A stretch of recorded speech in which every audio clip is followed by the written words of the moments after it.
Sa video galing kay News Cooper Dayan Paula Abendan, tanaw ang pagbuga ng lava mula sa bunganga ng Bulkang Kanlaon. Ayon sa PHIVOLCS, nagkaroon po ng explosive eruption ang Bulkang Kanlaon pasado alas 3 ng madaling araw kanina at nasa alert level 3 ang bulkan. Ibig sabihin na nanatili ang banta ng hazardous eruption. Alam niyo, di ba alam naman natin na nagkaroon ng Memorandum of Understanding na pinirmahan yung COMELEC, yung OCD doon, local government, para paghandaan talaga na baka mamaya sumabay sa eleksyon itong pagsabog ng Bulkang Kanlaon.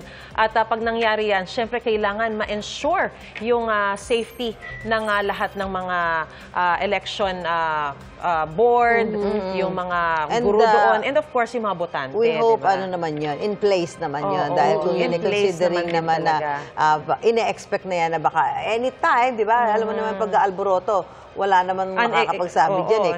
Hindi mo naman hindi mo malalaman except for some signs. Pero syempre yung katulad niya na talagang explosive eruption talagang kailangan matiyak yung kaligtasan ng mga nandiyan dyan, malapit dyan po sa Bulkang Kanlaon. While protecting also yung mga votes din nila, di ba? Siyempre kasi baka masayang naman. Pero buti, tapos na at nairaos yan bago nangyari itong pag-alboroto. At tuloy-tuloy lang po sa pag-post ng mga kapuso gamitin po ang hashtag Newscope at hashtag Election 2025. Kapag meron po kayong mga balita sa inyong mga lugar, ipadala nyo lamang po sa amin dito sa pamamagitan ng Newscope.